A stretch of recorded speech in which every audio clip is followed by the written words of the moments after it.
Hello student, कैसे हो? बताइएगा ज़रूर कि आवाज़ कैसी आ रही है और वीडियो क्वालिटी कैसी है। तो देखिएगा, अभी तक जो हम लोग बात कर रहे थे वो बात कर रहे थे मौलिक अधिकारों पर। और मौलिक अधिकारों में मैंने सबसे पहले आपसे बात करी थी कि मौलिक अधिकारों की क्या क्या विशेषताएं हैं। उसके बाद में मैंने बात करी थी आपके पहले मौलिक अधिकार की, अर्थात आपका समानता का जो अधिकार है, आर्टिकल 14 से लेकर के आर्टिकल 18 तक बात करी थी। और आज मैं बात करने वाला हूँ आपसे स्वतंत्रता का अधिकार। देखिएगा, जो स्वतंत्रता का अधिकार है ये आपका आर्टिकल 19 से लेकर के आर्टिकल 22 तक है। देखिए बच्चों, कुल मिलाकर के 4 आर्टिकल हैं इसमें। आर्टिकल 19 है, 20 है, 21 है और 22 है। लेकिन यहाँ पर एक बात ध्यान रखिएगा कि ये जितने भी आर्टिकल हैं, अगर इनको गहनता से पढ़ा जाए, थोड़ा डीपली पढ़ा जाए, तो इसमें बहुत कुछ चीज़ें हैं जानने के लिए। सबसे पहले हम बात शुरू करेंगे आर्टिकल 19 पर। आर्टिकल 19, देखिए मैंने भी बहुत सारी वीडियो यूट्यूब पर ऐसी देखी हैं या वैसे भी क्लासों में देखा है कि आर्टिकल 19 को केवल हम इतना पढ़ के निकल जाते हैं कि आर्टिकल 19 का मतलब हो गया वाक एवं अभिव्यक्ति की स्वतंत्रता। एक मिनट बच्चों, एक मिनट रुकिएगा।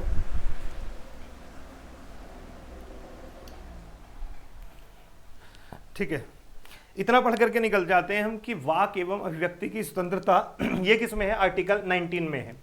ऐसे ही हम आर्टिकल 20 को पढ़ लेते हैं कि दोष सिद्धि के संबंध में संरक्षण। आर्टिकल 21 प्राण एवं दैहिकता की स्वतंत्रता। एक नया आर्टिकल जुड़ा, आर्टिकल 21 का क्या, जिसमें हम बात करते हैं शिक्षा के अधिकार की। और एक है आर्टिकल 22 जिसे हम बोलते हैं गिरफ्तारी व निरोध से संरक्षण। लेकिन ये बात इतनी आसानी से समझ में आने वाली नहीं है। इसे समझने के लिए थोड़ा सा हम आगे बढ़ते हैं। तो सबसे पहले मैं बात करूंगा आपसे आर्टिकल 19 के बारे में। देखिए बहुत ज़्यादा व्यापक आर्टिकल है, काफ़ी ज़्यादा बड़ा आर्टिकल है, इतनी आसानी से समझ में आने वाला नहीं है। देखिए, अगर हम बात करें आर्टिकल 19 की, तो आर्टिकल 19 में एक खंड नहीं है बल्कि इसमें काफ़ी सारे उपखंड हैं। जैसे आर्टिकल 19 फर्स्ट है, आर्टिकल 19 सेकंड है, इसी प्रकार से आपका 19 का 3 है, 19 का 4 है, 19 का 5 है, 19 का 6 है। मतलब एक आर्टिकल नहीं है, इसमें काफ़ी सारे आर्टिकल हैं। ठीक है, जैसे मैंने बताया 19 फर्स्ट हो गया, 19 सेकंड, 19 3 हो गया, इसी प्रकार से 4 5 6 इस तरीके से। लेकिन जो अधिकार मिला हुआ है आर्टिकल 19 में, जो अधिकार मिले हुए हैं वो अधिकार केवल और केवल आर्टिकल 19 के फर्स्ट में दिए गए हैं। तो इसका मतलब क्या है? क्या इन आर्टिकल में कोई भी अधिकार दिया हुआ नहीं है? मैं फिर से कह रहा हूं, साथ साथ चीज़ों को नोट करते हुए चलिएगा और बेहतर तरीके से पॉलिटी आपकी समाप्त होगी। ये मैं आपसे मतलब कि आपके लिए मैं वचनबद्ध हूँ इस चीज़ के लिए कि जिस दिन भी आपकी पॉलिटी समाप्त होगी, राज्य व्यवस्था समाप्त होगी, तो आप यकीन मानिएगा इस तरीके से आपका संविधान और पॉलिटी पूरे विषय पर आपकी ऐसी पकड़ होगी कि दूर दूर तक आपका कोई सानी नहीं होगा। फिलहाल देखिएगा, केवल इसी आर्टिकल में आपके अधिकार हैं। जो बाकी के आर्टिकल हैं इसमें आपका कोई अधिकार नहीं है, बल्कि इसमें रीजनेबल रिस्ट्रिक्शन है। अब इसका मतलब क्या है? मतलब समझिएगा, मैंने आपसे कहा था जो हमारे मौलिक अधिकार हैं वो आपके सीमित हैं, असीमित नहीं है। कहने का मतलब है कि मौलिक अधिकार आपके पास हैं, लेकिन आम परिस्थितियों में हैं। जब नॉर्मल स्थिति है तब आपके पास मौलिक अधिकार है, लेकिन कुछ स्थितियां ऐसी हैं जहां पर आपके मौलिक अधिकारों पर रोक लग सकती है। तो ये जो आर्टिकल 19 फर्स्ट में जितने भी आपके अधिकार दिए हुए हैं, इन अधिकारों पर कब कब रोक लगेगी, किस किस कंडीशन में रोक लगेगी, वो चीज दी गई है आर्टिकल 19(2), 19(3), 19(4), 19(5), 19(6) में। फॉर एग्जाम्पल मैं आपसे बात करूं, जैसे कि देखिएगा आर्टिकल 19 फर्स्ट में कुल मिलाकर के जो अधिकार हैं वो आपके 7 दिए हुए अधिकार थे, 7 अधिकार मिले हुए थे। खैर प्रेजेंट टाइम में केवल 6 ही अधिकार हैं। अधिकार केवल इस 19(1) में है, कुल मिलाकर के 7 मिले हुए थे, जैसे आपने सुना भी होगा। एक अधिकार है वाक एवं अभिव्यक्ति की स्वतंत्रता, यानी बोलने और कुछ अभिव्यक्त करने का अधिकार। दूसरा है शांतिपूर्वक सम्मेलन करने का अधिकार। ऐसी तीसरी स्वतंत्रता है कोई भी संघ बनाने की स्वतंत्रता, संघ बना सकते हैं आप। ठीक है, इस संघ के अंतर्गत राजनीतिक पार्टी की हम बात कर सकते हैं, इसी संघ के अंतर्गत हम सहकारी समिति की बात कर सकते हैं। ऐसे ही अगला है आपका भारत में कहीं भी आने जाने की स्वतंत्रता। नेक्स्ट है आपका भारत में कहीं भी बस जाने की स्वतंत्रता। इसी प्रकार एक और था आपका संपत्ति रखने की स्वतंत्रता। ध्यान रखिएगा, संपत्ति का अधिकार आपका 2 जगह पर था। एक तो आर्टिकल 19 में था और एक दूसरा आर्टिकल 31 में था, मैंने आपको बताया था। तो देखिएगा, जो ये आर्टिकल 19 फर्स्ट था, इसमें कुल मिलाकर के 7 स्वतंत्रताएं थी। 6 तो ये हो गई और एक ये वाली, यानी आजीविका की स्वतंत्रता। अगर आप इन सातों को सुने एक साथ तो स्वतंत्रताएं कुछ ऐसे थी। नंबर 1 वाक एवं व्यक्ति की स्वतंत्रता, नंबर 2 सम्मेलन करने की स्वतंत्रता, नंबर 3 संघ बनाने की स्वतंत्रता, नंबर 4 भारत में कहीं भी आने जाने की स्वतंत्रता, नंबर 5 भारत में कहीं बस जाने की स्वतंत्रता, ठीक है, नंबर 6 संपत्ति रखने की स्वतंत्रता, और नंबर 7 भारत में कहीं पर कोई आजीविका कोई काम करने की स्वतंत्रता। लेकिन इन 7 में से एक समाप्त हो चुकी है और वो है 19 फर्स्ट के एफ में। अगर इनको हम लिखने की बात करें तो बच्चों इनको लिखा ऐसे जाता है जैसे 19, जैसे इनको इस तरीके से लिखा जाता है कि 19 फर्स्ट का ए, इस तरीके से इसको लिखा जाएगा। ऐसे ही 19 फर्स्ट का बी, 19 फर्स्ट का सी, 19 फर्स्ट का डी, 19 फर्स्ट का ई, इस तरीके से लिखा जाता है। लेकिन यहां पर ध्यान रखिएगा कि एक संविधान संशोधन किया गया था और वो था 44वां संविधान संशोधन जो 1978 में किया गया। 44 कॉन्स्टिट्यूशन अमेंडमेंट 1978 में किया गया था। इसके तहत संपत्ति के अधिकार को हटा दिया गया। तो इसके चलते चूंकि संपत्ति का अधिकार 2 आर्टिकल में था, एक तो आर्टिकल 31 में था और एक आर्टिकल 19 फर्स्ट के एफ में था।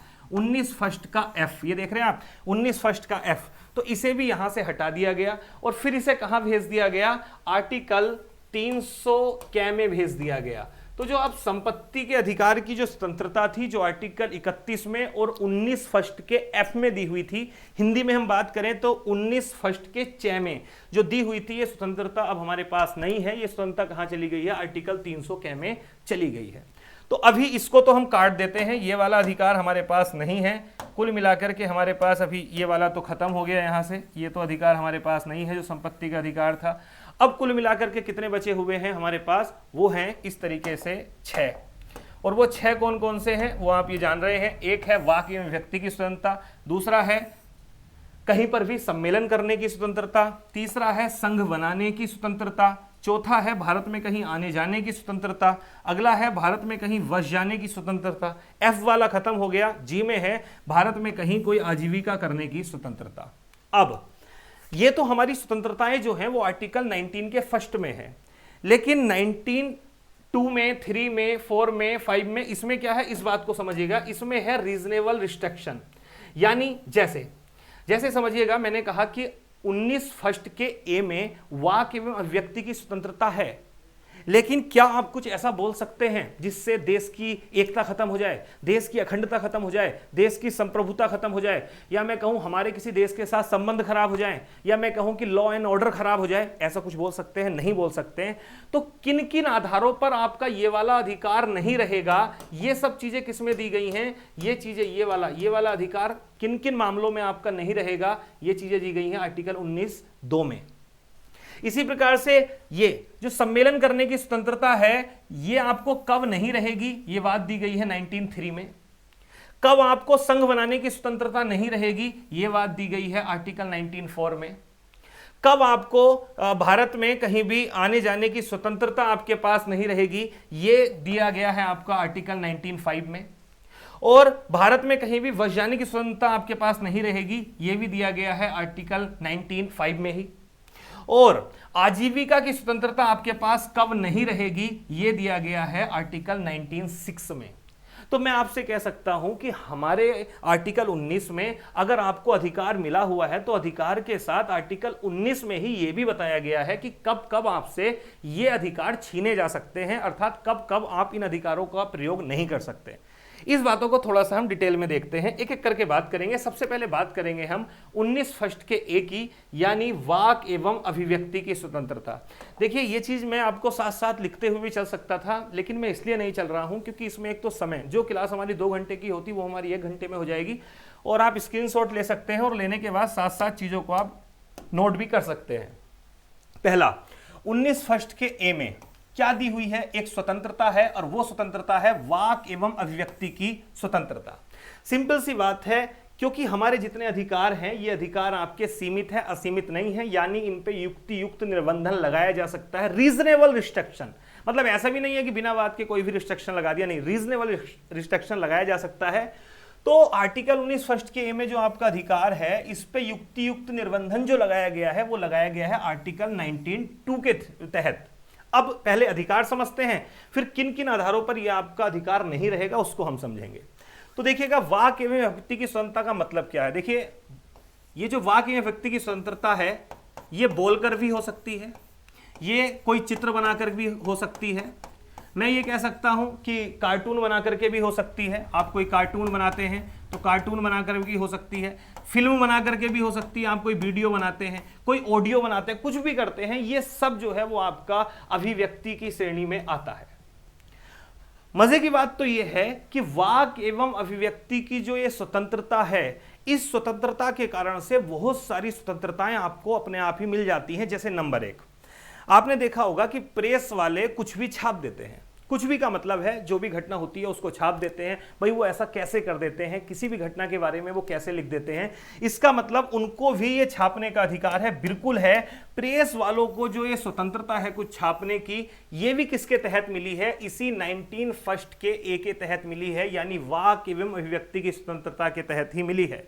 और ऐसा सुप्रीम कोर्ट ने ही कहा था कि प्रेस के पास यह स्वतंत्रता है कि वो ये छाप सकती है। एक बात और ध्यान रखना कि आप जानते हैं कि इमरजेंसी के समय अगर युद्ध और बाह्य आक्रमण के समय आर्टिकल 19 स्थगित हो जाता है, तब ये सब स्वतंत्रताएं समाप्त हो जाएंगी। लेकिन अगर इमरजेंसी नहीं है और आपके पास आर्टिकल 19 है तो सब ये अधिकार आपके पास रहेंगे। तो जो प्रेस की स्वतंत्रता है ये आपका इसी आर्टिकल के तहत है। और दूसरी बात, ये जो मामला था ये था साकल पेपर्स लिमिटेड बनाम भारत संघ केस। ये एक मामला ध्यान रखिएगा, ये एग्जाम में पूछा जा सकता है कि किस केस में या किस मामले में प्रेस की स्वतंत्रता को वाक एवं अभिव्यक्ति की स्वतंत्रता के तहत एक मौलिक अधिकार माना गया। तो किसके तहत माना गया, साकल पेपर्स लिमिटेड मामला था ये, ठीक है। इस मामले के तहत प्रेस की स्वतंत्रता को माना गया। इसके अलावा आपने देखा होगा हमारा इंस्टीट्यूट है, तो हम अपने इंस्टीट्यूट के लिए विज्ञापन देते हैं। लोग जो है वो यूट्यूब पर भी विज्ञापन देते हैं और वैसे भी विज्ञापन देते हैं। तो व्यावसायिक रूप से विज्ञापन देने का अधिकार या भाषण देने का जो अधिकार है, हम जो ऐड करते हैं ये करते हैं, ये भी हम किस अधिकार के तहत कर पाते हैं, आपका आर्टिकल 19 ए के तहत। यानी ये भी वाक एवं अभिव्यक्ति की स्वतंत्रता में आता है। हम अपना ऐड कर रहे हैं, हम अपना विज्ञापन कर रहे हैं, ये हमारी स्वतंत्रता है, ये हमारा मौलिक अधिकार है। ये भी किसके तहत है, इसी के तहत है। इसके अलावा एक है राष्ट्रीय ध्वज को फहराना। ध्यान रखिएगा कि पहले क्या होता था कि राष्ट्रीय ध्वज को निजी क्षेत्रों में फैलाना जो था वो अलाउ नहीं था। ऐसे नहीं था कि किसी भी निजी क्षेत्र पे हम राष्ट्रीय ध्वज को फहरा सकते थे, ऐसा नहीं था। लेकिन एक मामला था जिस मामले का नाम था नवीन जिंदल मामला। इंपॉर्टेंट है, स्टार लगा देना। नवीन जिंदल मामले में सुप्रीम कोर्ट ने ये वाली बात कही कि राष्ट्रीय ध्वज फहराना एक तरीके की अभिव्यक्ति है। ये किसी एक व्यक्ति की अभिव्यक्ति हो सकती है जो अपने राष्ट्र के सम्मान में है। ऐसे में चूंकि एक अभिव्यक्ति है तो इस आर्टिकल के तहत कोई भी व्यक्ति राष्ट्रीय ध्वज को फहरा सकता है। तो राष्ट्रीय ध्वज को फहराना भी हमारा क्या है, एक तरीके से इसी के तहत एक मौलिक अधिकार है। अब एक बात ये आ जाती है, देखिए हमारे जितने भी अधिकार हैं उन अधिकारों के तहत एक दूसरा अधिकार जुड़ा हुआ है। जैसे मैं कहूं कि हमें वाक एवं व्यक्ति की स्वतंत्रता है, तो क्या चुप रहने का अधिकार भी है? बिल्कुल चुप रहने का अधिकार भी है। आप लोगों को अगर बोलने या कुछ अभिव्यक्ति करने का अधिकार है तो चुप रहने का अधिकार भी है। प्रेस को कुछ छापने का अधिकार है तो ना छापने का अधिकार भी है। तो चुप रहने का अधिकार भी, ये ध्यान रखिएगा कि ये भी हमारा एक मौलिक अधिकार है। यानी आप कहें क्या सर, जैसे राष्ट्रगान गाया जाता है तो क्या अगर हम राष्ट्रगान ना गाएं तो इसमें कोई परेशानी? मैं कहूँगा नहीं है परेशानी। यानी जो इस चीज़ का हवाला देते हैं, जो लोग राष्ट्रगान नहीं गाते हैं, जब शांत खड़े रहते हैं, तो वो इसी बात का हवाला देते हैं कि हमारे पास चूंकि वाक एवं व्यक्ति की स्वतंत्रता है तो इस कंडीशन में हमारे पास बोलने और अपने को अभिव्यक्त ना करने की भी स्वतंत्रता है। ऐसे में चुप रहने का भी अधिकार जो है वो एक मौलिक अधिकार है। इसके अलावा एक अगली बात और आ जाती है और वो है विरोध प्रदर्शन, क्योंकि विरोध प्रदर्शन भी एक तरीके की अभिव्यक्ति है। तो क्या सरकार की नीतियों का विरोध करना भी एक अभिव्यक्ति है? बिल्कुल एक अभिव्यक्ति है, यह भी आपका अधिकार है। आप शांतिपूर्ण तरीके से, संवैधानिक तरीके से सरकार की नीतियों का विरोध कर सकते हैं, यह आपकी एक स्वतंत्रता है। यह आर्टिकल 19 ए के तहत आपकी एक स्वतंत्रता है। लेकिन यह ध्यान रखिएगा, सुप्रीम कोर्ट ने बोला कि हड़ताल और बंद करना जो है वो एक अधिकार नहीं है। इसका मतलब यदि कुछ लोग, कुछ संप्रदाय के लोग या कोई भी वर्ग के लोग भारत बंद का ऐलान करते हैं और वो आपको किसी भी काम को बंद करवाने के लिए आते हैं, तो आपके पास ये स्वतंत्रता है कि आप उसे बंद ना करें, क्योंकि ये ध्यान रखिएगा कि बंद करना आपका एक मौलिक अधिकार नहीं है। हाँ, विरोध प्रदर्शन आप कर सकते हैं, लेकिन हड़ताल करना या बंद करना ये एक मौलिक अधिकार नहीं है। शांतिपूर्ण तरीके से आप विरोध प्रदर्शन कर सकते हैं, ये आपका एक मौलिक अधिकार है। तो वाक एवं व्यक्ति की स्वतंत्रता के तहत इतनी सारी स्वतंत्रताएं हमारे पास हैं। देखिए, पता नहीं आने वाले एग्जामों में किस तरीके के क्वेश्चन जो है वो पूछे जाए। बच्चों 1 मिनट रुक जाइएगा, मुझे लग रहा है इस पर लाइट पड़ रही है, मैं उसको जो है एक बार देख लेता हूँ। 1 मिनट बस वेट करिएगा।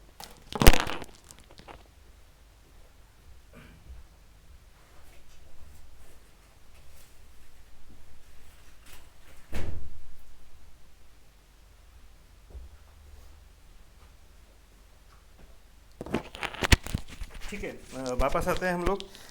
अब बात यह है, ये इतने सारे हमारे पास अधिकार हैं, तो क्या इन पे रीजनेबल रिस्ट्रिक्शन है? हाँ, बिल्कुल है। युक्त निर्बंधन जो आर्टिकल 19(2) में दिया गया है, ये क्या कहता है? ये कहता है कि ये जितने भी अधिकार हैं, ये अधिकार आपके कुछ मामलों के तहत नहीं रहेंगे। जैसे यदि आप इन सब का प्रयोग देश की संप्रभुता और अखंडता के खिलाफ करते हैं, आप कुछ ऐसा बोलते हैं, ऐसा अभिव्यक्त करते हैं जो राष्ट्र की एकता को, सॉवरेनिटी, संप्रभुता मतलब होते हैं हमारे देश की निर्णय लेने की क्षमता, स्वतंत्र रूप से निर्णय लेने की क्षमता, हमारे देश की संप्रभुता या अखंडता को तोड़ने की कोशिश करते हैं, तभी आपका अधिकार नहीं रहेगा।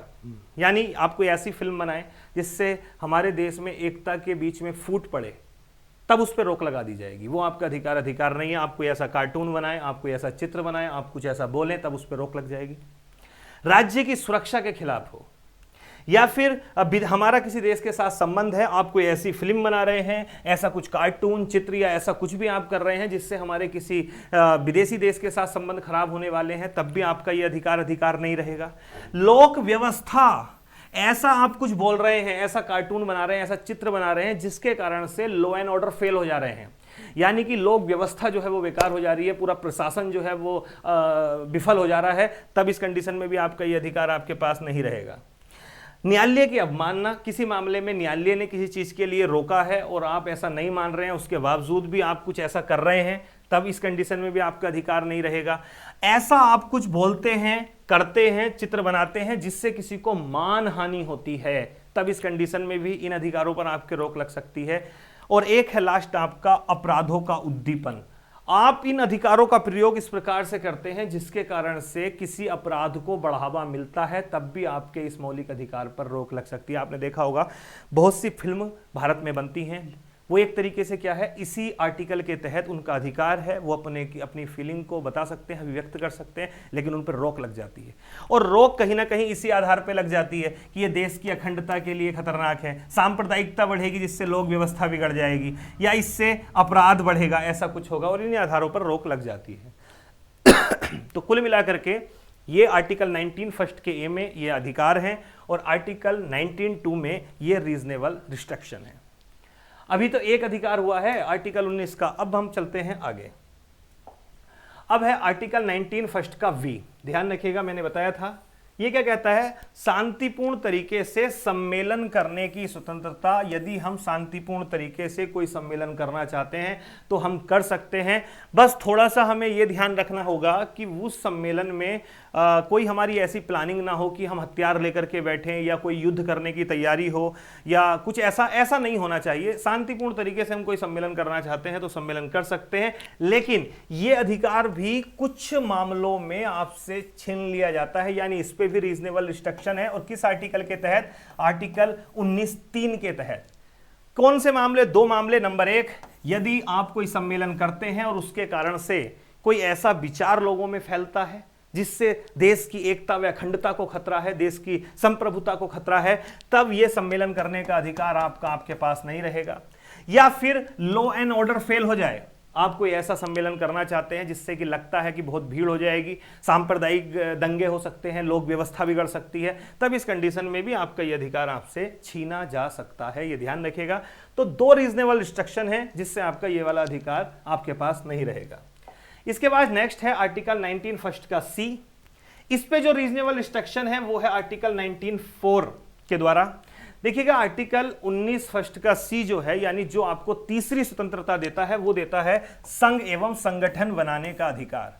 संगठन कैसा हो सकता है? कैसा ही हो सकता है, कोई कंपनी बना सकते हैं आप, कोई व्यापारिक संगठन हो सकता है, कैसा ही संगठन आप बनाइए, कोई व्यापारिक संगठन बनाइए, स्वतंत्रता है, कोई राजनीतिक पार्टी बनाइए, ये भी इसी के तहत आपको स्वतंत्रता है, यहां तक कि समिति, सहकारी समिति बनाने की भी स्वतंत्रता है, सहकारी समिति, कोऑपरेटिव कमेटी जो होती है वो बनाने की, सब चीज इसके अंतर्गत है, आप बना सकते हैं।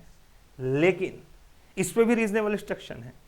कब? यदि आप ऐसा कोई संगठन या कुछ भी आप ऐसा संघ बनाते हैं जिसके कारण से लोगों के अंदर एक विचार फैलता है, जिससे लोगों के बीच में एकता खत्म होती है, देश में अखंडता बढ़ती है, इस कंडीशन में, यानी मैं कहूं अखंडता कम होती है, एकता व अखंडता कम होती है, इस कंडीशन में ये एक मौलिक अधिकार नहीं रहेगा। दूसरी बात, यदि लॉ एंड ऑर्डर फेल होने की संभावना हो इसके कारण से, तो भी आपका एक मौलिक अधिकार नहीं रहेगा। और अगला है सदाचार के हित में। सदाचार का मतलब समझते हैं, कोई भी ऐसी कंपनी, सोसाइटी, समिति आप कोई भी ऐसा बना रहे हैं जिसके द्वारा कोई ऐसा कृत्य ना हो रहा हो जो कहीं ना कहीं सदाचार के खिलाफ हो, कोई सी भी ऐसी व्यापारिक गतिविधि ऐसी ना हो कि जो गलत तरीके से, जो एक समाज में गलत मैसेज पहुंचा रही हो, ठीक है, कुल मिलाकर के लोग ये कहें कि नहीं भाई ये गलत हो रहा है, वो सदाचार के खिलाफ हो, तो इस कंडीशन में भी इस पर रोक लगाई जा सकती है। इसके बाद नेक्स्ट जो चौथी स्वतंत्रता है वो है अगली आपकी 19 फर्स्ट के डी में, और वो है भारत में कहीं भी आने जाने की स्वतंत्रता। भारत में कहीं भी आने जाने की स्वतंत्रता, और ई में है भारत में कहीं भी वस जाने की स्वतंत्रताएं। ध्यान रखिएगा मैं दोनों बात कर रहा हूं, चौथी और पांचवी स्वतंत्रता की, और इन दोनों पर भी रीजनेबल रिस्ट्रिक्शन है, केवल एक ही आर्टिकल के द्वारा, आर्टिकल 19(5) के द्वारा, यानी 19(5) के द्वारा आप भारत में कहीं भी आ जा सकते हैं, कोई दिक्कत नहीं है। दूसरी बात, कहीं पर भी बस सकते हैं, लेकिन दो मामले ऐसे हैं जिससे ये आपका अधिकार आपके पास नहीं रहेगा। नंबर एक, यदि इससे लोकहित प्रभावित होता है, आपके कहीं आने जाने से या बस जाने से साधारण जनता का जीवन प्रभावित होता है, तब इस मामले में नकारात्मक रूप से प्रभावित होता है, तब ऐसे मामले में आपके इस मौलिक अधिकार पर रोक लगाई जा सकती है। और दूसरी चीज, जो हमारे देश में अनुसूचित जनजातियां हैं, बहुत ऐसे क्षेत्र हैं जहां पर अनुसूचित जनजातियां हैं, आपके कहीं जाने से या वहां बस जाने से वहां के लोगों की संस्कृति, कल्चर या ये सब चीजें प्रभावित होती हैं, तो इस कंडीशन पर भी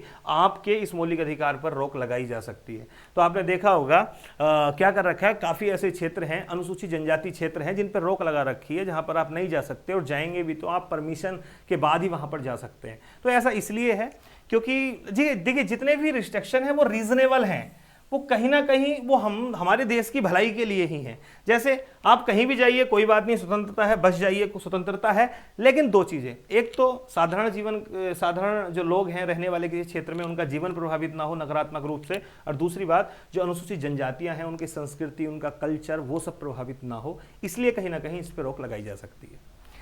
इसके अलावा आप जानते हैं 19 फर्स्ट के एफ, जिसमें संपत्ति का अधिकार था, ये तो 44वें संविधान संशोधन से हटा दिया गया 1978 में, 1978 में ये तो निकाल दिया गया। और लास्ट जो अधिकार है वो है 19 फर्स्ट का जी, यानी भारत में किसी प्रकार की आजीविका चलाने का अधिकार, एक तरीके से मैं कह दूं कोई काम करने का अधिकार। लेकिन इस पर भी रीजनेबल रिस्ट्रिक्शन है 19(6) के द्वारा, और वो क्या है? पहली बात, आप कुछ ऐसे पैसे नहीं कर सकते जिसके लिए आप योग्य नहीं है। जैसे फॉर एग्जांपल भाई हमारे आर्टिकल 19 फर्स्ट के जी में लिखा हुआ है कि आजीविका का अधिकार। आप सोच के देखिए, अगर मैं कल को ही कोचिंग बंद करके और एक अस्पताल खोल लूँ और लोगों का इलाज करना शुरू कर दूं लेकर के कि भाई मैं इलाज करूंगा, मैं ऑपरेशन करूंगा, मैं नहीं कर सकता। क्यों? रीजनेबल रिस्ट्रिक्शन लिखा हुआ है। कुछ पैसों के लिए आपके पास योग्यता होनी जरूरी है, सर्टिफिकेट होना जरूरी है। क्या मैंने उसकी पढ़ाई करी है? नहीं, मेरे पास सर्टिफिकेट है तभी मैं ऐसा कर सकता हूं। ऐसे बहुत से पैसे हैं, उनके लिए सर्टिफिकेट होना बहुत ज्यादा जरूरी है। नहीं तो कोई भी कल के दिन को बोल सकता है कि भाई मैं वकील बनूंगा, मैं डॉक्टर बनूंगा, मैं केस लड़ूंगा। आप तभी ऐसा कर सकते हैं जब उसकी डिग्री आपके पास है।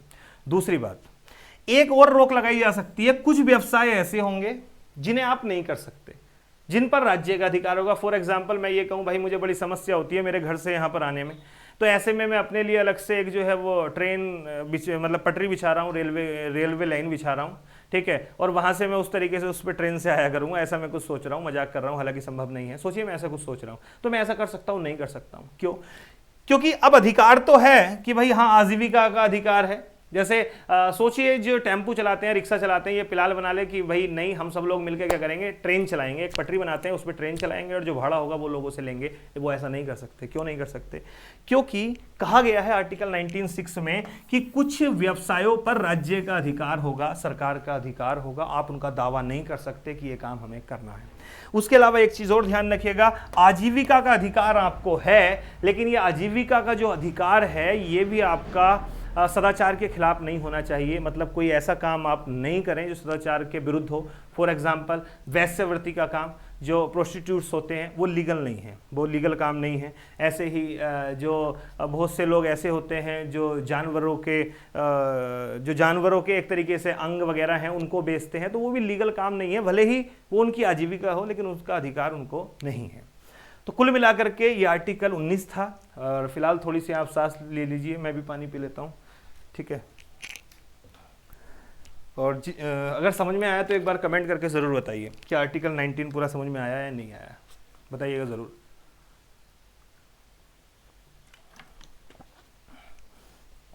बताइए, आया समझ में?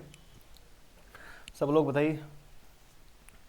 मैसेज सब बाद में देखूंगा आराम से, मैसेज का रिप्लाई करते रहना भैया बच्चों के।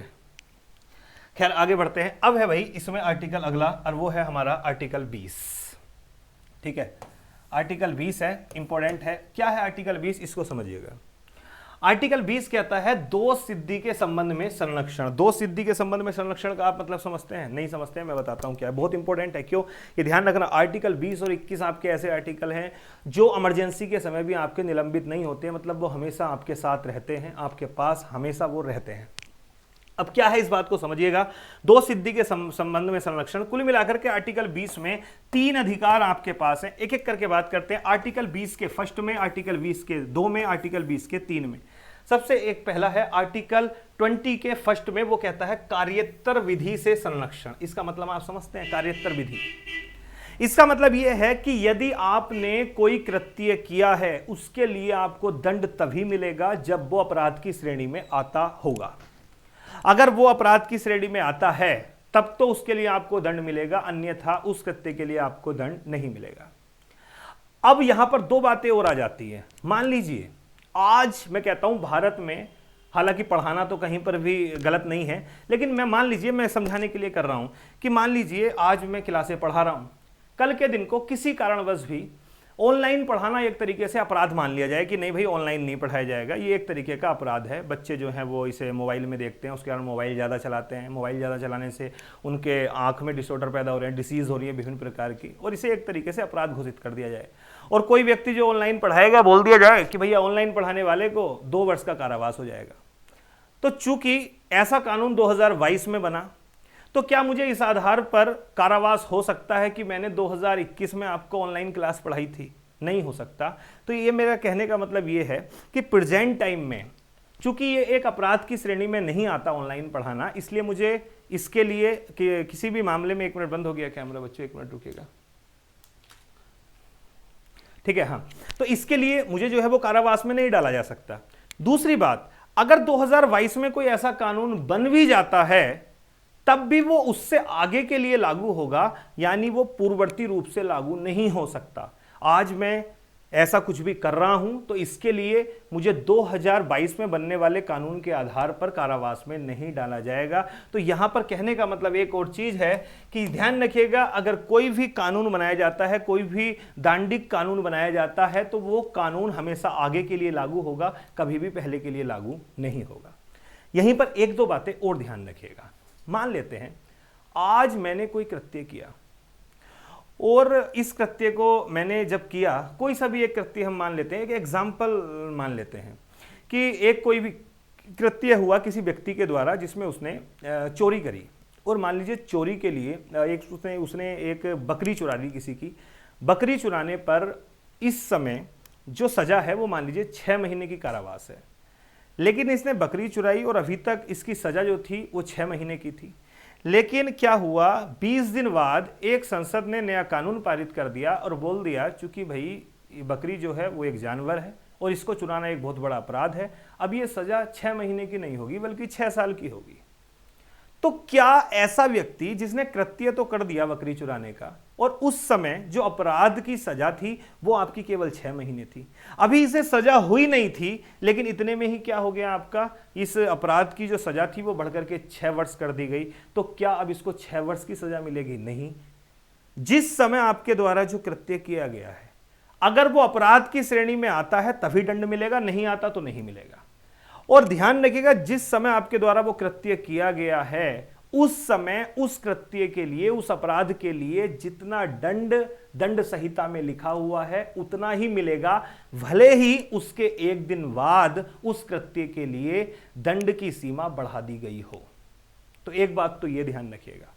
लेकिन यहां पर एक चीज और याद रखिए, यदि किसी व्यक्ति के द्वारा कोई आज कृत्य किया गया और उस कृत्य के लिए सेम वही वाला एग्जांपल लेते हैं कि किसी व्यक्ति ने किसी बकरी को चुराया और बकरी को जिस समय उसने चुराया उस समय उस कृत्य के लिए जो दंड है वो 6 साल का है, लेकिन 10 दिन बाद इस दंड की सीमा को घटा करके 6 महीने कर दिया गया। तो क्या जब इस पर कार्रवाई होगी तो जो इसके समय कृत्य, जब इसने कृत्य किया था तब तो दंड 6 वर्ष था दंड संहिता में, लेकिन 10 दिन बाद इसे 6 महीने कर दिया गया, तो अब इसे दंड कितना मिलेगा, 6 वर्ष या 6 महीने? तो अब मिलेगा 6 महीने। यानी कहने का मतलब यह है कि यदि दंड बढ़ाया जाता है, किसी कृत्य के लिए दंड बढ़ाया जाता है, तो उस दंड की सीमा का प्रभाव जो है किसी पहले वाले कृत्य पर नहीं पड़ता है। लेकिन यदि किसी कृत्य या किसी भी अपराध के लिए दंड की सीमा घटाई जाती है तब उसका प्रभाव किसी पहले किए गए कृत्य पर पड़ता है। यह बात ध्यान रखिएगा। मुझे जहां तक लगता है समझ में आ गया होगा, नहीं आया तो कमेंट में बताइएगा एक बार और, मैं आपको समझा दूंगा। तो आर्टिकल 20 फर्स्ट का मतलब आप समझ गए होंगे अच्छे तरीके से। पहली चीज, यदि आपने कोई कृत्य किया है और अगर वो अपराध की श्रेणी में आता है तभी उसके लिए आपको दंड मिलेगा, अन्यथा नहीं मिलेगा। ठीक है। दूसरी बात मैंने आपसे बताई है कि अगर दंड बढ़ भी जाता है किसी कृत्य के लिए तो उसका प्रभाव आप पर नहीं पड़ेगा, लेकिन अगर घटता है तो उसका रिलैक्सेशन आपको मिल जाएगा। आर्टिकल 20 का 2 क्या कहता है, दोहरे दंड से संरक्षण। यानी किसी एक कृत्य के लिए आपको दोबारा दंड नहीं मिलेगा। इसका क्या मतलब है? इसका मतलब ये है, फॉर एग्जांपल बकरी वाले एग्जांपल पे चलते हैं। मान लीजिए कोई व्यक्ति आज एक बकरी चुरा लेता है, चुराने के बाद में 6 महीने की सजा थी, उसे 6 महीने की सजा हो गई। ठीक है। अब उसके बाद वो आ जाता है बाहर, लेकिन अब एक जिसकी बकरी चुरी थी उसका एक बड़ा भाई था, वो सऊदी से वापस आया। उसको लगा कि हमारी बकरी चुराई थी और हमारी बकरी चुराने के बाद में केवल 6 महीने की सजा इस व्यक्ति को हुई है, भाई ये तो गलत है।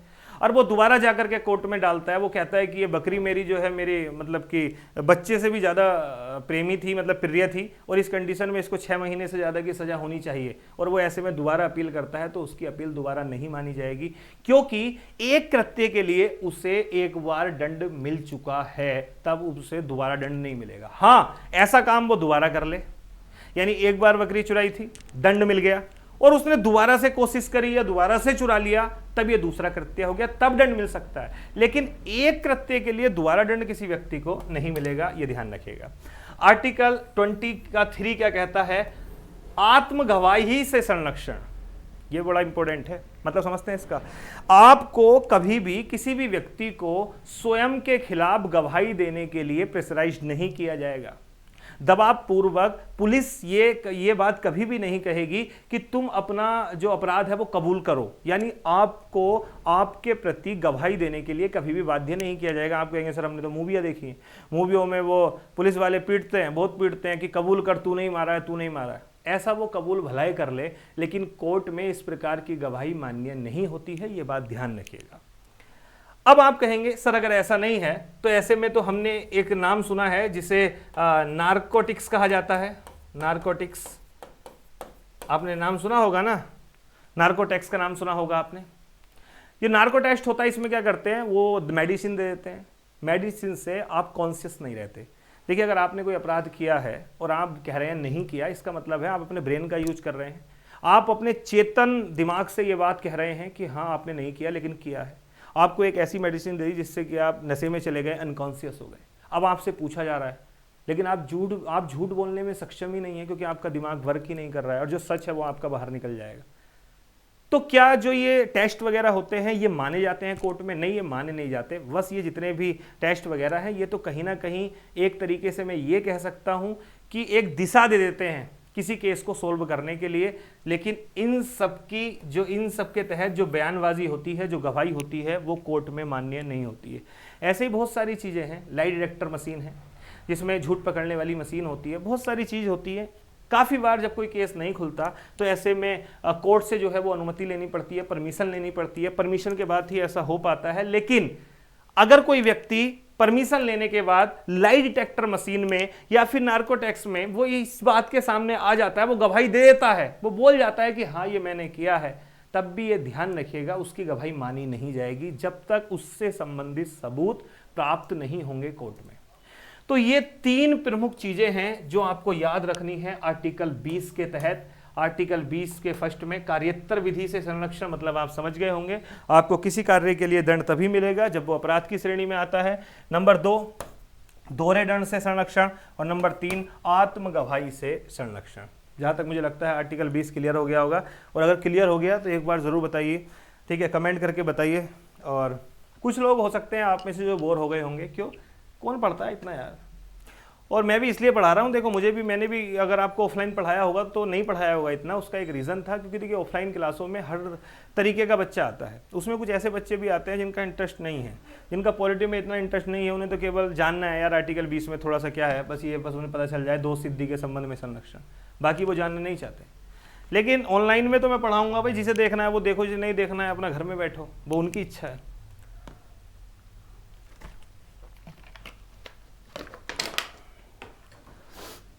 नेक्स्ट अगला है भैया आर्टिकल 21, बहुत ज्यादा इंपॉर्टेंट आर्टिकल है। आर्टिकल 21 क्या कहता है, प्राण एवं दैहिकता की स्वतंत्रता।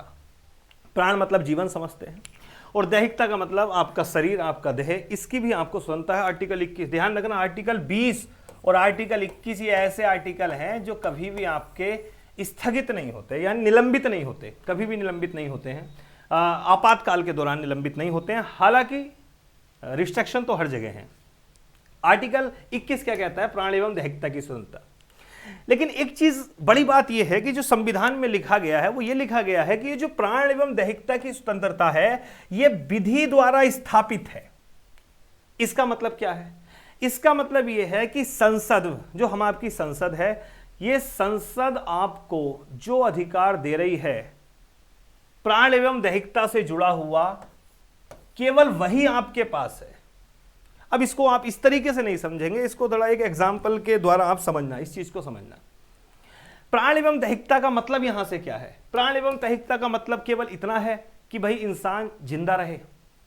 भाई कोई इंसान है, बहुत से इंसान हैं सड़कों पर जी रहे हैं, भिखारियों की तरह जी रहे हैं, ठीक है, खाने को उनको खाना नहीं मिल रहा है, तो क्या उनका जीना जीना है? क्या आप उनको मानते हैं कि हाँ उनका प्राण एवं दैहिक स्वतंत्रता जो है वो ये अधिकार उनके पास है? आप मानते हैं? मैं नहीं मानता। तो देखिए, जब हम बात केवल कर रहे हैं प्राण एवं दैहिकता की स्वतंत्रता की बात कर रहे हैं, प्राण एवं दैहिक स्वतंत्रता की जब हम बात कर रहे हैं, तो यहां पर 2 चीजें इंपॉर्टेंट हो जाती हैं। एक है विधि द्वारा स्थापित प्रक्रिया और एक है विधि के सम्यक प्रक्रिया। पहले इन दोनों में अंतर समझिए, फिर मैं इसके साथ आपका जोड़ूंगा। पहला है विधि द्वारा स्थापित प्रक्रिया। इसे एक एग्जाम्पल के थ्रू समझते हैं। मान लेते हैं कि किसी एक क्षेत्र में यहां पर हमारी विधायिका ने यह कह दिया कि कोई भी व्यक्ति अगर इस क्षेत्र में घूमने के लिए जाता है, और एक टाइमिंग दे दिया कि दोपहर में 12 बजे के बाद अगर जाता है, 12 बजे के बाद और सुबह 6 बजे से पहले अगर वो इस समय यहां पर घूमने के लिए जाता है, तब ये एक अपराध होगा और इसे अपराध की श्रेणी में रखा जाएगा, और इस कंडीशन में इस व्यक्ति को 2 वर्ष का कारावास होगा। मान लीजिए ऐसा एक कानून बना दिया, ऐसी एक विधि बना दी गई संसद के द्वारा। ये आप कोई भी क्षेत्र मान सकते हैं, हमने कोई भी एक क्षेत्र मान लिया, उस क्षेत्र में इस तरीके का एक कानून बना दिया गया। अब आप मान के चलिए कोई एक व्यक्ति जो चराने के लिए अपनी गैयाओं को निकला था और उसकी कुछ गैया अचानक भाग करके ऐसे क्षेत्र में चली गई, इस क्षेत्र में चली गई, और अपनी इन गायों को वापस लाने के लिए वो व्यक्ति भी पीछे पीछे चला गया। हालांकि उसका उद्देश्य कोई गलत नहीं है, उसका उद्देश्य इस क्षेत्र में किसी चीज को नुकसान पहुंचाना नहीं है, लेकिन वो किस उद्देश्य से गया? अपनी गायों को वापस लेने के लिए। अब अगर किसी देश में विधि द्वारा स्थापित प्रक्रिया होगी तो उस देश में उस व्यक्ति को दंड मिलेगा ही मिलेगा, और वो दंड मिलेगा कितने वर्ष का? 2 वर्ष का। यहां इस चीज से कोई मतलब नहीं है कि वही वो क्यों गया है, क्या रीजन है, इस बात से कोई मतलब नहीं है। यहां पर विधि सर्वोच्च है, विधि द्वारा स्थापित प्रक्रिया। चूंकि विधायिका ने कानून बना दिया है कि यहां पर जाना, अगर 12 बजे के बाद कोई जाता है तब ऐसे में जाने पर यहां 2 वर्ष की सजा होगी, तो होगी। न्यायालय उसमें सजा देगा। मतलब न्यायालय किसके आधार पर चलेगा? विधि के आधार पर चलेगा। जो संसद ने कानून बनाया है उसके आधार पर न्यायालय अपना जो है निर्णय सुना देगा। लेकिन अगर किसी देश में विधि के सम्यक प्रक्रिया होगी, देखिए विधि के सम्यक प्रक्रिया को बोला जाता है एक तरीके से प्राकृतिक प्रक्रिया। अगर किसी देश में यह प्रक्रिया होगी तब इस कंडीशन में क्या होगा? इस कंडीशन के मामले में यह न्यायालय सुनेगा कि भाई विधि तो है, सही है, 2 वर्ष का कारावास होना चाहिए, लेकिन यह व्यक्ति गया क्यों, यहां का रीजन क्या है? न्यायालय इसमें अपना तर्क लगाएगा कि गया क्यों, इस चीज को सुनेगा। और इस रीजन को जानने के बाद, चूंकि उसका उद्देश्य किसी को नुकसान पहुंचाना नहीं था, बल्कि उसका उद्देश्य क्या था? उसका उद्देश्य यह था कि वो अपनी गायों को वापस ला पाए, इसलिए वो गया था। और हो सकता है कि भले ही इस क्षेत्र में कोई व्यक्ति 12 बजे के बाद जाता तो उसे 2 वर्ष की कारावास होता, लेकिन न्यायालय उसे क्या कर दे? निर्दोष घोषित कर दे और उसे छोड़ दे। तो यह बड़ा अंतर है विधि द्वारा स्थापित प्रक्रिया में और विधि के सम्यक प्रक्रिया में। जब विधि द्वारा स्थापित प्रक्रिया होती है तो इसमें सर्वोच्च कौन होती है? विधि। और विधि कौन बनाती है? संसद। यानी यह प्रक्रिया हमें वहां देखने को मिलती है जहां पर संसद काफी सर्वोच्च होती है। लेकिन विधि के सम्यक प्रक्रिया, यहां पर कौन ज्यादा सर्वोच्च है? यहां पर है, आप कहेंगे, न्यायालय, यानी अदालत। न्यायालय जो है वो यहां पर सर्वोच्च है। क्यों?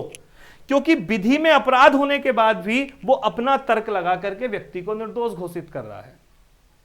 तो देखिएगा, ऐसी व्यवस्था जिसमें केवल विधि को नहीं देखा जाता, विधि के साथ साथ उसके जो कृत्य हुआ है उस कृत्य के पीछे कारण व तर्क को भी देखा जाता है, उस प्रक्रिया को बोलते हैं विधि के सम्यक प्रक्रिया। और ये भारत में भले ही लिखी यह प्रक्रिया गई है, प्राण एवं दैहिक स्वतंत्रता के संबंध में लिखा गया है कि यह अधिकार हमारी विधायिका के अधीन है, यानी विधि द्वारा स्थापित प्रक्रिया के अधीन है, यानी विधि के द्वारा स्थापित प्रक्रिया के अधीन है प्राण एवं दैहिक स्वतंत्रता। लेकिन वास्तविकता में मैं आपसे बता दूं कि वास्तविकता में ये जो अधिकार है ये विधि के सम्यक प्रक्रिया के भी अधीन है। अब आप कहेंगे सर कैसे? इस बात को थोड़ा सा और समझाइए, और डिटेल में समझाता हूं, मैं आपसे बताता हूं। इस संबंध में आपको 2 मामले देखने होंगे, एक के गोपालन में मामला और मेनका गांधी केस 1978। एक के गोपालन मामला जो था, एक के गोपालन केस 1952। इस मामले में सुप्रीम कोर्ट ने कहा कि प्राण एवं दैहिक स्वतंत्रता एक संकीर्ण अधिकार है, केवल ये वहां तक सीमित है कि आपकी सांसें चल रही हैं, यानी आप जीवित हैं और चल पा रहे हैं, ये वहां तक सीमित है। यानी इस आधार पर तो मैं कह दूं कि कोई एक ऐसा व्यक्ति जिसे जो ना पढ़ पा रहा है, ना खा पा रहा है, ना सो पा रहा है, ना कुछ पा रहा है, लेकिन हाँ सांसें चल रही हैं, जीवित है, चल पा रहा है, ये सब काम कर रहा है, तब ऐसे में हम मान लें क्या प्राण एवं दैहिकता की स्वतंत्रता उसके पास है? नहीं है। लेकिन इस मामले में जो था, सुप्रीम कोर्ट ने इस वाले अधिकार की जो व्याख्या थी वो बहुत ज्यादा संकीर्ण करी। न्यायालय ने कहा कि प्राण एवं दैहिक स्वतंत्रता ये जो अधिकार है ये विधि द्वारा स्थापित प्रक्रिया के अधीन है, यानी जितनी विधायिका ये अधिकार आपको देती है बस उतने तक सीमित है। कल के दिन को विधायिका कानून बना करके बोल दे कि भाई प्राण एवं दैहिक स्वतंत्रता में आपको भोजन खाने का अधिकार है, तब तो वो अधिकार माना जाएगा, अन्यथा नहीं है। तो ये बहुत ज्यादा संकीर्ण इसमें घोषित किया गया इस वाले अधिकार को। लेकिन आगे चल करके 1978 में ऐसा फील हुआ जैसे प्राण एवं दैहिक स्वतंत्रता का जो अधिकार है वो विधि के सम्यक प्रक्रिया के अधीन है। क्यों हुआ? क्योंकि कोर्ट ने मेनका गांधी केस 1978 में बोला कि प्राण एवं दैहिक स्वतंत्रता का मतलब केवल जीवित रहने से नहीं है, केवल चलने से नहीं है कि शरीर सही दिख रहा है और इंसान जीवित रह रहा है, नहीं, इसमें बहुत सारे अधिकारों को शामिल कर दिया गया, एक नहीं बहुत सारे अधिकार। और वो सब अधिकार ऐसे थे जो केवल व्यक्ति के शरीर को सुनिश्चित नहीं करते, सही शरीर को सुनिश्चित नहीं करते, बल्कि उसके साथ साथ उसकी गरिमा को भी सुनिश्चित कर देते हैं। जैसे फॉर एग्जाम्पल मैं आपसे बता दूं, जैसे जीविकोपार्जन का अधिकार, आपको कोई काम धंधा करने का अधिकार, हालांकि आर्टिकल 19 के तहत भी है, लेकिन आर्टिकल 21 में भी सर्वोच्च न्यायालय ने इसकी घोषणा करी कि कोई जीविका चलाने के लिए कोई काम करने का अधिकार, वो भी आर्टिकल 21 के तहत जो है वो प्राण एवं दैहिक स्वतंत्रता के लिए आवश्यक है। प्रदूषण मुक्त जल और वायु में रहने का अधिकार, यह भी आपका आर्टिकल 21 के तहत एक मौलिक अधिकार है। भाई स्वच्छ जल और वायु में नहीं रहेंगे तो कैसे आप स्वस्थ रह पाएंगे? कोई व्यक्ति दिख तो सही रहा है, चल रहा है, सब कुछ है, लेकिन अंदर से बीमारियों ने उसे खोखला कर दिया, तब हम नहीं कह सकते कि भाई उसके पास प्राण एवं दैहिक स्वतंत्रता है। चिकित्सा सहायता पाने का अधिकार, सोचिए सही चल रहा है, अचानक बीमारी लग गई और चिकित्सा नहीं मिल रही है, डॉक्टर इलाज करने के लिए मना कर रहे हैं, ऐसा सब कुछ कर रहे हैं, वो भी नहीं। अगर आप किसी भी हॉस्पिटल में जाइए, सरकारी हो या प्राइवेट, अगर वहां पर डॉक्टर है तब इस कंडीशन में आपको किसी भी आधार पर आपका इलाज करने से मना नहीं किया जाएगा। निजता का अधिकार, राइट टू प्राइवेसी बहुत इंपॉर्टेंट है। देखिए आप सोचिए, सुप्रीम कोर्ट ने कई सारे मामलों में प्राण एवं दैहिकता की स्वतंत्रता को अलग अलग तरीके से परिभाषित किया, अलग अलग अधिकारों को जोड़ दिया। विधायक इसने नहीं जोड़ा, यानी विधायिका ने नहीं जोड़ा, विधायिका ने नहीं कहा, संसद ने नहीं कहा कि निजता का अधिकार आपका इसके अंतर्गत आएगा, नहीं, विधि में नहीं कहा गया, अपने आप न्यायालय ने इस बात को जोड़ दिया। इसलिए मैं आपसे कह रहा हूं कि भले ही संविधान में लिखा हो कि प्राण एवं दैहिक स्वतंत्रता का अधिकार विधि द्वारा स्थापित प्रक्रिया के अंतर्गत आता है, लेकिन मेनका गांधी मामले में यह बात तय हो चुकी थी कि भारत में इस अधिकार के संबंध में विधि के सम्यक प्रक्रिया भी स्थापित है। और ध्यान रखना, विधि के सम्यक प्रक्रिया यूएसए से ली गई है और विधि द्वारा स्थापित प्रक्रिया जापान से ली गई है। तो सुप्रीम कोर्ट ने बहुत सारे अधिकारों को आर्टिकल 21 की श्रेणी में शामिल किया और मैं आपसे बता देता हूं। नंबर 1 तो ये आपने बताई है। उसके बाद निजता का अधिकार, राइट टू प्राइवेसी। आपके प्राइवेसी का मतलब क्या हो सकता है? बहुत सारी चीज, आपका मोबाइल नंबर आपकी प्राइवेसी है, यहां तक कि आपका जो डीएनए प्रिंटिंग है वो आपकी एक प्राइवेसी है, आपके हाथों का अंगूठा, ये थंब जो होता है, ये भी आपकी जो है प्राइवेसी है। बहुत सारी, आपका पूरा अनुवांशिकी का ढांचा जो है, अनुवांशिकी संरचना, वो आपकी प्राइवेसी है, वो आपकी निजता है। निजता को भी एक प्रमुख अधिकार माना गया आर्टिकल 21 के तहत। क्यों? सोचिए ना, अगर आपकी निजता ही नहीं रहेगी आपके पास तो सिंपल सी बात है, उसके बाद तो आपका जीवन जो है वो बहुत ज़्यादा अनसिक्योर हो जाएगा। सब लोगों को पता हो कि ये व्यक्ति कहाँ है इस समय, कहाँ नहीं है। सोचिए कोई भी व्यक्ति आपके फ़ोन को ट्रैक कर ले, ठीक है, आपका फ़ोन टैप हो जाए, कुछ भी ऐसा हो जाए, तो इस कंडीशन में कहीं ना कहीं आपके जीवन को खतरा हो सकता है। सोने का अधिकार भी मौलिक अधिकार कोर्ट ने घोषित करा। क्यों? आप सोएंगे नहीं तो स्वस्थ नहीं रहेंगे, स्वस्थ नहीं रहेंगे तो काहे का जीवन। एकांतता का अधिकार, ठीक है, एकांतता का अधिकार, एकांत में रहने का अधिकार। और ध्यान रखना, इसी के कारण से आपका फोन टैप नहीं किया जा सकता, फोन टैप नहीं किया जा सकता, क्योंकि आपको एकांतता का अधिकार एक मौलिक अधिकार है। तो इस कंडीशन में आपका फोन टैप वगैरह नहीं किया जा सकता, तो यह भी आपका एक मौलिक अधिकार है। और एक सबसे बड़ी बात, कोई महिला अपने बच्चे को जन्म देना चाहती है या वो नहीं देना चाहती है, यह भी उसका मौलिक अधिकार है। क्यों? क्योंकि बच्चे को जन्म देने में हो सकता है पीड़ा होती है, वो उस पीड़ा से बचने के लिए ऐसा चाहे कि वो बच्चे को जन्म देने का जो इच्छा है उसको त्याग दे। आप उसे प्रेशराइज नहीं कर सकते हैं कि वो बच्चे को जन्म दे, और इसके लिए वो कोई भी गर्भ निरोधक ट्रीटमेंट ले सकती है किसी भी प्रकार का। अब इसके मतलब ये नहीं है मैं बता रहा हूं आपसे कि जांच करवाए, पहले लिंग की जांच, उसके बाद में वो गर्भ निरोधक ट्रीटमेंट ले, नहीं। बच्चे, और यहां तक कि मैं कहूं महिला के पास यह भी अधिकार है कि वो मां बने या ना बने, वो भी उसके पास अधिकार है। यहां तक कि मैं कह सकता हूं कि शादी के बाद भी अगर वो अपने हस्बैंड के साथ सेक्सुअल रिलेशन रखना चाहती है या नहीं रखना चाहती है, ठीक है, मैथुन करना चाहती है नहीं करना चाहती है, ये भी उसी की इच्छा है। तो ये भी एक अधिकार है एक महिला का कि वो बच्चे को जन्म देना चाहती है या नहीं देना चाहती है। और इसी आर्टिकल के तहत विदेश जाने का अधिकार भी क्या है? एक मौलिक अधिकार है। इतने सारे अधिकार हैं जो आर्टिकल 21 के तहत किसकी श्रेणी में आते हैं? मौलिक अधिकारों की श्रेणी में आते हैं, प्राण एवं दैहिकता की स्वतंत्रता के तहत आते हैं। अब यहीं से जुड़ा हुआ एक मामला और समझिएगा। क्या? जैसे अच्छा, ज़्यादा लंबी अगर क्लास लगे तो 2 बार में देख लेना, लेकिन भाई मैं तो पढ़ाऊंगा क्योंकि मुझे कंप्लीट भी कराना है। मामला क्या है कि देखिए, हमने देखा कि हर एक अधिकार के पीछे एक दूसरा अधिकार छिपा हुआ है। वो कैसे छिपा हुआ है? जैसे मैंने कहा बोलने का अधिकार है, तो इसका मतलब आपने कहा कि सर चुप रहने का अधिकार भी है, और है, कोर्ट ने बोला भी है हाँ चुप रहने का अधिकार है। तो क्या जैसे जीने का अधिकार है वैसे मरने का अधिकार भी है, या वैसे मरने का अधिकार नहीं है? तो ध्यान रखिएगा, एक मामला आया था 1987 में जिसका नाम था श्रीपति दुबल केस। ये श्रीपति दुबल केस जो था, इस केस में कोर्ट ने कहा था कि जीने का अधिकार है तो इस कंडीशन में मरने का अधिकार भी है, और अगर मरने का अधिकार है तो फिर आईपीसी धारा 309 क्यों, जो कि आत्महत्या पर लगती है। आप जानते हैं आत्महत्या को एक अपराध माना जाता है 309, आईपीसी की धारा 309 के तहत आत्महत्या को एक अपराध माना जाता है।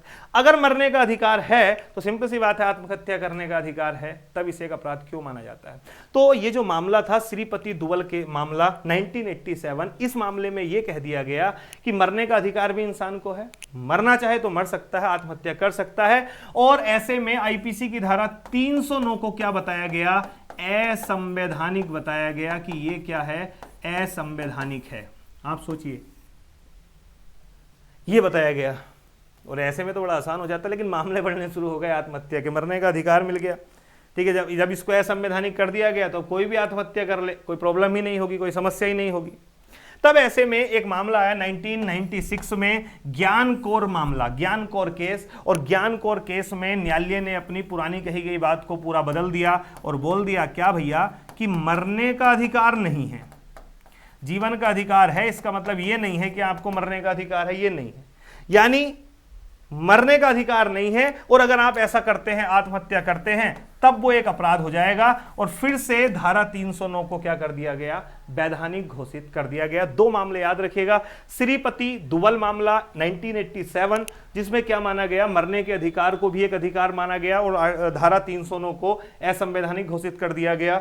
और दूसरा मामला ज्ञान कौर मामला, जिसमें मरने के अधिकार को एक अधिकार नहीं माना गया, और दोबारा से धारा 309 को सही ठहराया गया।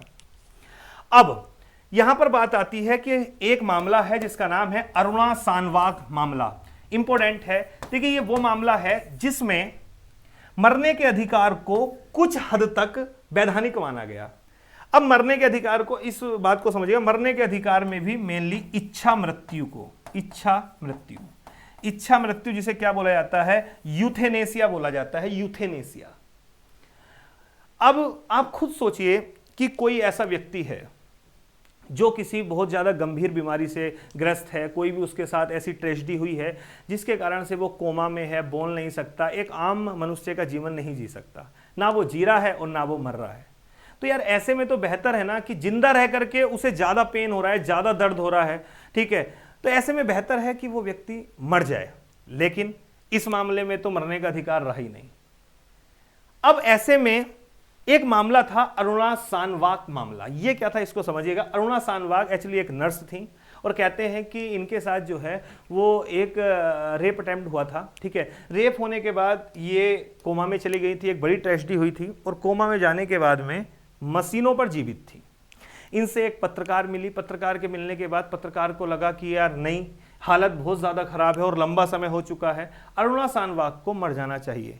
मामला जो है वो कोर्ट में जाता है, और कोर्ट में ये केस गया, और केस में याचिका डाली गई कि भाई ठीक है, मरने का अधिकार नहीं है, लेकिन इच्छा मृत्यु का अधिकार तो होना चाहिए। कोई व्यक्ति को बेहतर है कि मरने के बाद उसे मुक्ति मिल जाएगी, तो कम से कम वो तो अधिकार होना चाहिए। शुरू में कोर्ट ने इस चीज़ को खारिज कर दिया क्योंकि पत्रकार का कोई लेना देना नहीं था, कुछ नहीं था। लेकिन बाद में जो है, ये ध्यान रखिएगा, भारत में पैसिव यूथेनेसिया को अनुमति दे दी गई। अब यूथेनेसिया यानी मैं कहूं इच्छा मृत्यु 2 प्रकार की होती है। यूथेनेसिया 2 प्रकार की होती है, एक होती है जिसे कहते हैं एक्टिव, और एक होती है जिसे कहते हैं पैसिव। अब मान लो कोई एक मरीज है, उसे इच्छा मृत्यु चाहिए, तो एक्टिव में क्या करेंगे? हम पॉइजन का इंजेक्शन लेंगे, उसको लगा देंगे, वो मर जाएगा, तो इसे बोलते हैं एक्टिव इच्छा मृत्यु, यानी एक्टिव यूथेनेसिया। इसकी अनुमति भारत में नहीं है।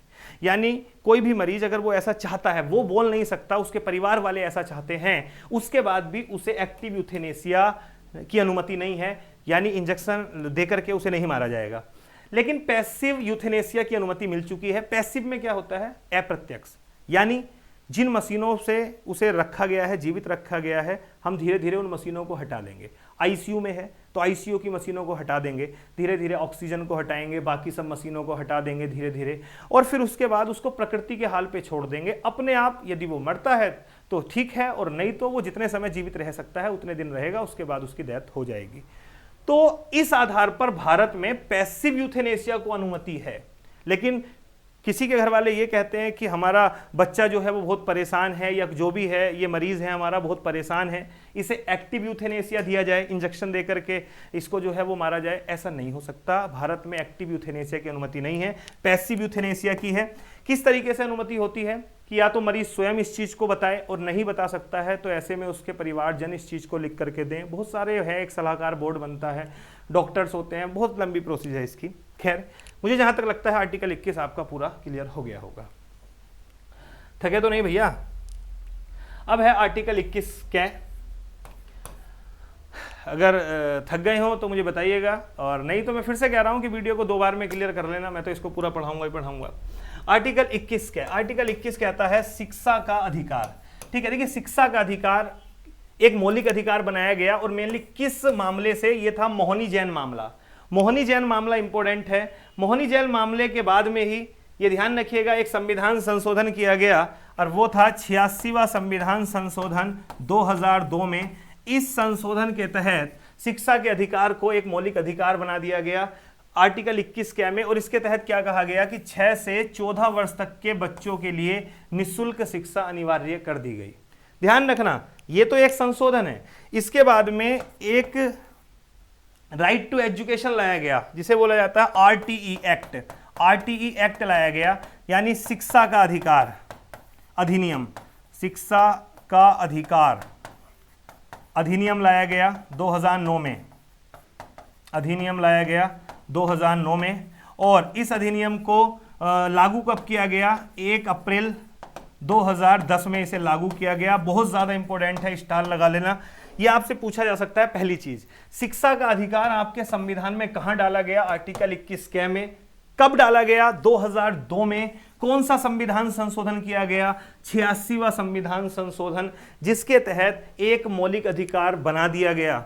अब जब मौलिक अधिकार बन गया तो लोग अपना अधिकार मांगेंगे, तो इसी अधिकार को पूरा करने के लिए सरकार लेकर के आई राइट टू एजुकेशन एक्ट, यानी शिक्षा का अधिकार। और मेनली ये अधिकार जो है ये एक्ट 2009 में पारित हो गया, और 1 अप्रैल 2020 से इसे लागू कर 2010 से इसे लागू कर दिया गया। तो शिक्षा का अधिकार इंपॉर्टेंट है। ठीक है, आर्टिकल 21 के तहत इसे रखा गया। ठीक है, 21 क्या में इसे स्थान दिया गया। अब एक लास्ट बचा हुआ है, जल्दी से समझते हैं। आर्टिकल 22 इंपॉर्टेंट है। आर्टिकल 22 ये गिरफ्तारी के संबंध में कुछ आपको संरक्षित करता है, कुछ हद तक गिरफ्तारी के संबंध में आपको संरक्षित करता है। समझिएगा, गिरफ्तारी 2 प्रकार की होती है। पहली गिरफ्तारी है डांडिक गिरफ्तारी। फॉर एग्जांपल, आपने किसी से लड़ाई कर ली, मारपीट कर ली, किसी का सिर फोड़ दिया, खोपड़ा फोड़ दिया, कुछ ऐसा कर दिया, तब इस मामले में चूंकि आपने जो कृत्य किया है वो कृत्य अपराध है, तब इस मामले में आपकी गिरफ्तारी होगी। ऐसी गिरफ्तारी होती है दांडिक विधि से। चूंकि आपने जो कृत्य किया है वो हमारे कानून में एक वो अपराध है और उसके लिए दंड दिया जाना है, तो उस मामले में आपकी गिरफ्तारी होगी। और एक दूसरा मामला है, 1 मिनट बच्चों, कैमरा शायद मुझे लगता है दोबारा से बंद हो गया, और आई होप क्लास जो है ज़्यादा लंबी हो जाएगी। खैर कोई बात नहीं, इसको हम कंप्लीट करते हैं। मैंने कहा गिरफ्तारी 2 तरीके से होती है, एक दांडिक विधि से और दूसरा निवारक निरोध कानून से। अब ये निवारक निरोध कानून क्या है, इस बात को समझिएगा। ऐसे बहुत से निवारक निरोध कानून है, जैसे टाडा हो गया, जैसे पोटा हो गया। ठीक है, टाडा, पोटा, ऐसे बहुत से निवारक निरोध कानून हैं। फॉर एग्जाम्पल, कि कहीं पर कोई अपराध ना हो, उस अपराध को रोकने के लिए पहले से ही कुछ लोगों को वहां से उठा लेना। फॉर एग्जाम्पल के तौर पे मान लीजिए कहीं चुनाव होने हैं और कुछ नाम पता चले कि भाई कुछ ये नाम है, 3-4 नाम है। ये लोग हमेशा क्या करते हैं, धांधलेबाजी करते हैं। ये चुनावों में धांधलेबाजी करते हैं, तो पहले से क्या करेंगे, इन लोगों की गिरफ्तारी हो जाएगी 4-5 दिन पहले, और इनको गिरफ्तार किया जाएगा और गिरफ्तार करके इनको कहीं पर रख लिया जाएगा, नजरबंद कर दिया जाएगा। तो काफी बार निवारक निरोध कानून के तहत जो है वो भी गिरफ्तारी होती है। अंतर क्या है, यह गिरफ्तारी इसलिए हुई है क्योंकि कोई ऐसा कृत्य किया है जो कृत्य दंड की श्रेणी में आता है। लेकिन यहां पर कोई कृत्य नहीं किया, आशंका है कि इस व्यक्ति के द्वारा कोई कृत्य किया जा सकता है, इस कंडीशन में उससे पहले ही उसकी क्या कर दी गई, गिरफ्तारी कर दी गई। तो पहले हम बात करते हैं इस वाले के लिए, इसके बाद हम बात करेंगे इस वाले मामले के लिए। पहली चीज, आर्टिकल 22 में यदि दांडिक विधि से गिरफ्तारी होती है, आपने कोई ऐसा कृत्य किया है जो अपराध की श्रेणी में आता है और उसके लिए अगर आपकी गिरफ्तारी होती है, तब आपके पास कौन कौन से अधिकार है। नंबर 1, आर्टिकल 22 फर्स्ट में आपके पास यह अधिकार है कि जब आपको पुलिस गिरफ्तार करने के लिए आएगी तो आपको वो गिरफ्तारी का कारण बताएगी कि आपको गिरफ्तार इसलिए किया जा रहा है क्योंकि आपने उसका सिर फोड़ा है, उससे लड़ाई करी है, ये किया है, चोरी करी है, ये किया है, आपको कारण बताया जाएगा। और जब आपको कारण बता दिया जाएगा तो उसके बाद आपके पास ये अधिकार है कि आप अपने वकील से बात कर पाएं, यानी आप अपने वकील से सलाह ले पाएं कि अब किस तरीके से आपको आगे बचना है या केस लड़ना है। तो आर्टिकल 22 फर्स्ट में आपके पास एक अधिकार है, लेकिन यह अधिकार किस मामले में है, जब दांडिक विधि के आधार पर आपकी गिरफ्तारी हुई हो, यानी किसी कृत्य के होने के बाद आपकी गिरफ्तारी हुई हो, तब आपके पास ये अधिकार है कि गिरफ्तारी का कारण आप पूछ सकते हैं और दूसरी बात, अपने वकील से आप परामर्श ले सकते हैं। आर्टिकल 22(2) क्या कहता है कि जब आपकी गिरफ्तारी हो गई है, गिरफ्तारी हो जाने के 24 घंटे के अंदर अंदर आपको पुलिस मजिस्ट्रेट के सामने पेश करेगी, जो मजिस्ट्रेट है उसके सामने पेश किया जाएगा। लेकिन यहां पर एक चीज और ध्यान रखना कि ये जो मजिस्ट्रेट का मामला है, इस मतलब जो टाइम है ये 24 घंटे का, इस टाइम में आने जाने का समय शामिल नहीं होगा। गिरफ्तारी के लिए पुलिस को 4 घंटे जाने में लगे, 4 घंटे आने में लगे, इन 8 घंटों को शामिल नहीं किया जाएगा उन 24 घंटे में। उन 8 घंटों के अलावा जो 24 घंटे हैं उसके अंदर अंदर इस व्यक्ति को जिसकी गिरफ्तारी हुई है उसे मजिस्ट्रेट के सामने पेश किया जाएगा। तो आर्टिकल 22 फर्स्ट और 22(2) इंपोर्टेंट है। क्यों इंपोर्टेंट है ये ध्यान रखिएगा। 22(1) में और 22(2) में कुछ अधिकार हैं आपको, जब आपके द्वारा कोई कृत्य किया गया है, उस कृत्य के बाद आपकी गिरफ्तारी की जा रही है तब। लेकिन एक और आर्टिकल है, वो है आर्टिकल 22(3), और वो क्या कहता है कि ये दोनों अधिकार जो आर्टिकल 22(1) और 22(2) में रहे हुए हैं, ये अधिकार आपके पास तब नहीं होंगे जब आपको निवारक निरोध कानून के तहत गिरफ्तार किया गया होगा। यानी आपकी गिरफ्तारी अगर इन कानून के तहत हुई है, आपने कोई कृत्य नहीं किया, आपकी गिरफ्तारी किस कानून के तहत हो रही है, निवारक निरोध कानून के तहत, कि यह सोच करके कि हां आपके कारण से कोई ऐसा कृत्य हो सकता है जिससे किसी अपराध का उद्दीपन हो, तो इस कंडीशन में आर्टिकल 22(1) और 22(2) के तहत जो आपके अधिकार हैं वो आपको मिलने वाले नहीं हैं।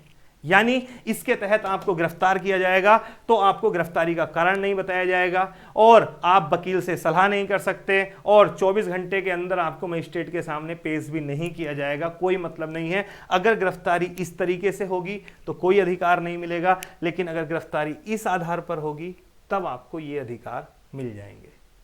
तो आर्टिकल 22(3) क्या कह रहा है, बात को समझ जाना कि गिरफ्तारी अगर निवारक निरोध कानून के तहत हुई होगी तब ये अधिकार आपको मिलने वाले नहीं है।